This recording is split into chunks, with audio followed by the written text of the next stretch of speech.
invested. This is a city that's about to jack your taxes 4%. And I pay them, and you know what? And because I pay them and I continue to live here, I want some open. How long have you lived in Jersey City, by the way? I've lived here for 10 years. My guest, Jennifer Meyer. You're the president of the... I'm the current president of the Embankment Preservation Coalition. 6th Street Embankment Preservation Coalition. That should be cued. And this is Rick James. And what are you there, Rick, outside of a name for humor? I'm on the board of the Preservation Coalition, and I did a lot of the background historic research on the embankment, and in fact prepared the group's nomination to State and Federal Register of Historic Places for the embankment. It is on the state register. Well, let's go through the embankment. It was at one time a railroad embankment. It was a railroad bridge. Well, there's two embankments in Jersey City, the 6th Street and the 10th Street embankment. Yes, that's true. The only controversy the 10th Street is owned by the LaFrac organization. Are we saving the 10th Street embankment?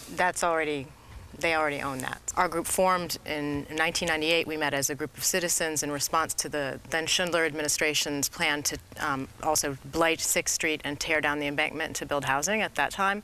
We realized that it was, an incredible historic asset. Well, Rick, who wrote the nomination for landmark. Well, we knew we were talking about a 100-foot strip of property that separated two municipal, state, and federal historic districts.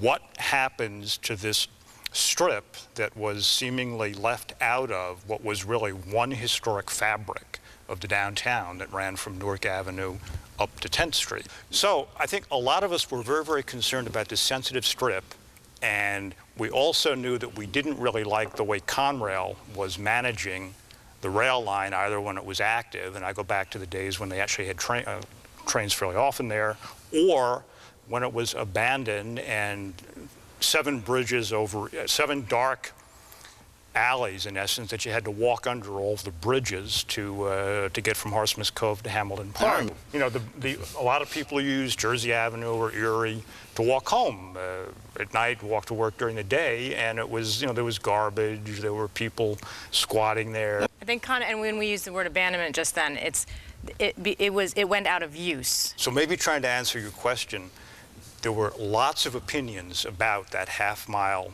rail embankment. And I think as a group, we kind of migrated from, well, maybe some of it should be kept, or there were a plethora of suggestions. Because initially there was no light rail discussion. There was no light. It's insanity to give up an assembled transportation corridor that could never be economically recreated. And it's eligible for the National Register and would very likely be a national landmark, just like the Washington Monument or Mount Rushmore. The only reason it didn't go forward was that Conrail, who was the owner, objected. They felt that landmarking would devalue the property if they wanted to sell it. What we did was we went to all of the surrounding neighborhood associations, and we went to historic preservation organizations, and we went to the city council, and we went to Mayor, I think Harvey Smith was one of the first mayors to support us, and then and so 3 administrations supported, including the Smith administration, the Cunningham administration, during which the council passed ordinances, made it a municipal landmark. I was there the day made it a landmark, Mayor Cunningham and had the also ceremony. the Healy administration. He voted supported the legislation to allow the city to take it by eminent domain if necessary. So the trajectory of the project, which started back in 1999, was because Conrail wasn't using it anymore. Conrail was going to be getting rid of it. Conrail should have abandoned the property, and during that process, the city should have had the opportunity to buy it. I live in a historic district. My house is worth a lot of money because it's in a National Historic District. Long before there was a Newport development, there were people fixing up brownstone. Well, they were buying them for a song back then. They were buying blocks for a song. See, I'm Jersey City. I was down there. And God bless them. We have thousands of supporters throughout the city. We have a members and subscription list of about almost 900 people. According to our bylaws, all of our subscribers, the close to 900 subscribers. So anybody that signed a petition? No, that's not. It's people who subscribe to our list and ask for information and help us in a variety of different ways. We have over 100 paying members. You can join for as little as $10, and I think our average contribution level is $100. Our mission statement, because we were incorporated in 1999 as a 501c3, is the preservation of the historic, and here's the name, Pennsylvania Railroad Harston Stem Embankment as a historic landmark, and development of its top is passive open space. We have some concerns given the last vote of the council, where they did not vote to approve applying for a But we're bridge jumping loan. the gun there. We're rather proud of having nominated it and gotten it successfully placed. We formed as a group of citizens, concerned with a plan to demolish, as Rick said, something that was part of the fabric of the historic districts. Now, look at the shape of this. You can't say this is not an eyesore. It's it's hard to film, and it's a spectacular. I don't know if the guy who's filming it here could tell you on this beautiful day. It's very hard to capture on tape, but it's absolutely not an eyesore. It's absolutely a spectacular structure, and these stones are incredible. It's all falling down here. Look at this. Well, this is where it came to grade, actually, so that's by design. And of course, some of that is desiccated, and they later put cement there. But I think that's historic fabric. I think that's a poor representation. I wanted to get into some of the finances of the 6th Street embankment, because the city has laid out a lot of money on this. And for that matter, the mayor was astonished to find out how much the city, he was only aware of the $50,000 to the attorney in Seattle. He was not aware of $98,000 to an attorney by the name of Curley. And then there's other consultants. Mayor Healy is not interested in putting any more money into the 6th Street embankment for the pure reason is, even if the STB agrees that Conrail didn't properly abandon the property, the city doesn't get it. It's not like we win. So that's How why does the city not win? Well, it returns back to Conrail. The city has somewhere around $300,000 tied up in the 6th Street embankment just in the very last year and a half. The mayor, we met with the mayor in January. Well, we met with the mayor in January, and he has spoken about his light rail ambitions for the embankment, and we've discussed that, and we have discussed how, if he wants to preserve it for light rail, which is consistent with the historic use, how we can have a shared transportation and open space use, and part of the loan application for the NJEIT, which is the New Jersey Environmental Infrastructure Trust, actually wanted to give us $10 million for the purchase of the entire embankment. But because the administration wants to preserve a portion just for light rail, it was whittled down to the $5 million application, and then for reasons not understandable by us, the council did not pass that, and we have to go back to the drawing board. This is a city that's about to jack your taxes 4%. And I pay them, and you know what? And because I pay them and I continue to live here, I want some open space. How long have you lived in Jersey City, by the way? I've lived here for 10 years. 10 years, 10 whole years. Been here, but that's such a 10 whole years. But people, well, people want people want to build and have yuppies come, and then they want to say, but your opinion is worth nothing, and you have to live here 50 years to try and contribute. No, we like you to be here 25. We're trying to. Well, let me explain something most about of our Healy. board members, I just want to say, have been here for more than 20 years. Let me tell you something about Healy. It's his support for the preservation. The Landmark Lowe's Theater, where we are filming this show, we are probably going to sue the city over enforcing our lease that was executed by L. Harvey Smith as the mayor.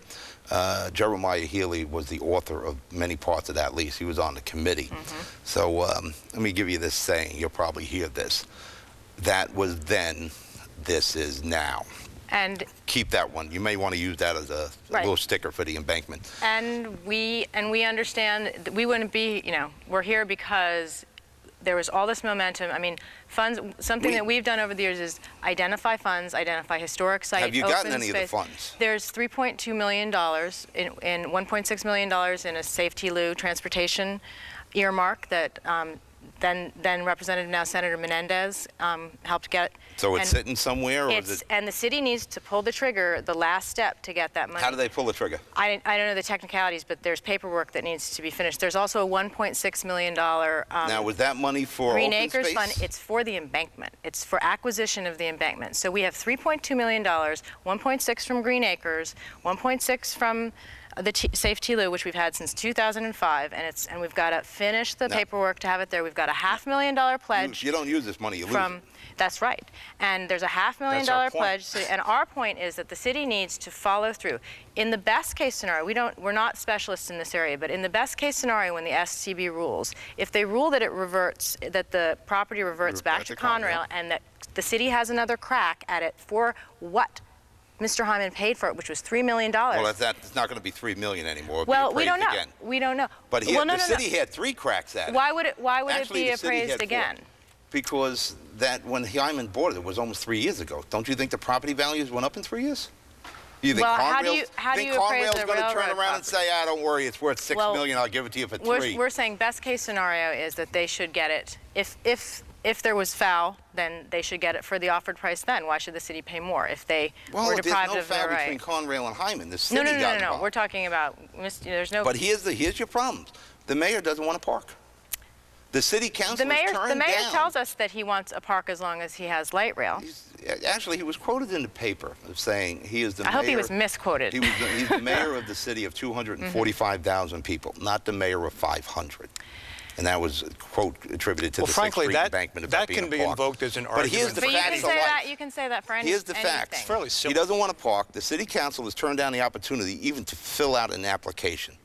The city council very soon is going to look into the expenditures that are on the 6th Street embankment now. Mayor Healy has concerns about security in place. Of course, it's like 30 feet high in the air. The city is basically telling you, we don't want this land. And we'll go back to the city, and people who are watching, call your representatives and let them know. If it becomes a park, who maintains it? Who pays for that? The vision is to have... Jersey City residents, the ones that just got hit in the last 2 years for 22%, not counting county. But what people do is... Who pays for the land, by the way? Who's going to buy the land? The land... You're not going to condemn it no more. We didn't take the application. It could still be condemned if we have the 3.2. We have the $500,000, but the city needs So the city needs to take the actions to complete what they started, to follow through on their commitments. But the city hasn't taken the actions. No, but they should. The actions they've taken. And I think that people need to call and write. And again, we'll go back to City Hall. We'll go back with we've gone for years and years, over and over again. It's not going to be years and years anymore. No, and I think that's a very good point, Pat. It's not. This is going to happen soon. That things have to happen soon. So we urge the mayor and we urge the city council to reconsider your commitments, because there's no question. Only reconsider their commitments because they don't agree with yours? They have historically agreed, and their constituents This council want historically open agreed space. with yes, you? they council. landmarked the property. No, not this council. Cunningham's council did. Members of this council Do we change the rules every time we have the new council? mayor? Well, listen, go down to the Powerhouse Arts District. Go to the 111 First Street people and ask them about those commitments from some of those council people. I'm well aware. And that was and then, what this is now. What conclusion are we to draw from this? Well, here's the problem. I don't believe in taking somebody's property rights. What you did manage to do that with Conrail by the historic designation. The city of Jersey City. So you're against historic designation? I believe in historic saving history, but I think you should buy it. You should own it if you want to save it. That's what we're attempting to do. We're attempting to do. You're attempting to have the city, the county, and the state buy obviously. the property. But not you. Because the city and the city has the obligation to provide open space. Yeah, they're doing that. We have a lot of parks. You got Hamilton Park right there, a couple blocks away. There have since They're under no obligation to give you a park. There have been 40,000 units built, mostly downtown. There are 20,000 more projected. This is just from the recent downtown circulation study. 60,000 units of housing without a single accommodation for any more open space for these people. The Silvermans just are doing this beautiful project, and you know what their website is called? livingonthepark.com. Why? Because people want to live on a park. So you're going to have 60,000 units of housing. LaFranc just is building parks. Where? Well, he's supposed to build them. You have to get Jamie to do that. There's never been, Newport includes like the grass around the garbage cans in their open space inventory. So there are 2 little parks downtown. There's Hamilton Park, a lovely park, but the last time a serious park was built downtown in Jersey City was in the Victorian era. So, you know, and I had this picture, which, you know, goes to show you, people often say, like, why should we have the park downtown when you have all those parks? I mean, show it to the camera. Show it to the camera. Show it to Greg. Oh, Greg, sorry. Right there. Let Greg zoom in on it. So here's Newport in, I think, 1986. It's not pretty, but it's open space. It's permeable land. It could have been parks. Here is Newport today. It's virtually paved over, you know, all of this housing, and the parks that were down here. Hold it to the camera. The parks that were down here, that are down here now, Hamilton Park and Van Voorst Park, they were there already. So all of this, replacing all of this without a single square inch of new park space, and this is now. And there's there are now, I think the study said, 8,000 under construction, 10,000 approved, and 20,000 more in the works for Liberty Harbor North. Did you see the flooding last week on Grand Street? My son's school was closed for 5 days. Well, maybe what we should do is take that money and improve the sewer system. But I want to say that for a very small investment of purchasing the embankment is an incredible rain soak. The New Jersey Environmental Infrastructure Trust, the reason they wanted to give us $10 million to buy the embankment specifically was because it's a huge rain soak. And what they do, their mission is to prevent, because everything's now paved, the backup of sewers that back up in and then overflow pollution into the Hudson. I appreciate what you're saying, but the problem is you want the city, the county, and the state to fork up the money and then pay for the maintenance and security that's involved. The Embankment Coalition city. has I got a part of the city that needs swimming pools. I got other parts of the city that and would they like can have open them. space. There's money out there. You see, one of the things that we really object to is this divide and rule. What the coalition has done is we spent a lot of time. We found the money. We brought the money to the city. You got somebody to pledge money. You didn't find the money. You're not counting it. We know who pledged that money, and we know where that will come in. The money that we applied for, and you know, we did the groundwork. We helped prepare the applications. We did the presentations. You know. That is money that's there. There is more money out there. We could have, when we went to the County Open Space Fund in 2005, we were one of the most highly ranked applications. The county wanted to give us money, but again, there was some ambivalence on the part of the city. So the question is why? Why, when 3 administrations have committed? No. You say 3 committed. 3 times the city, under Schumer and under Cunningham, had a chance to purchase this property, put a bid in. They didn't do it. No, during the Cunningham administration, during the Cunningham administration, Cunningham made overtures to Conrail, and Conrail would not deal with him because Mr. Hyman, I believe, had gotten the option. He took the option. The city even turned down taking the option. In a real estate transaction. They turned it down. That's because Mr. Hyman did actually offer to... Yeah, he said, listen, you approved this tax abatement. I will give you my option. Well, that's... City approved the tax abatement, didn't take the option because the city doesn't want it. Well, the people of the city want it, and the people of the city... The 100 people in your coalition. You know, I'm from the Heights, you know... We wouldn't still be here if we were just 100 people. There and we wouldn't have been 80,000 people in the Heights jumping in the reservoir, but the reservoir people managed to get their way. But we own that property already. That's true. That's we'd have to go out, purchase taxpayer money, then renovate, and then maintain. So you're saying, well, I'm not going to let... What we're saying is the city of Jersey City has the responsibility. They just paid money for... They just paid our money for an open space. Let me just do that? Because they paid money for an open space. Quick, real fast. Sorry, open space master plan said that Jersey City is incredibly deficient, and there are lots of studies to show that our ratio of open space per person is disastrously low. So the open space master plan, which the city commission recommended acquisition, and recommended acquisition of the embankment. But they're not doing it. But we're out of time. We have to leave. I want to thank my guests, Jennifer Meyer and Rick James. They put up a good argument. I'm Pat O'Melia. I'll talk to you Monday night on the radio. Good night. Thank you.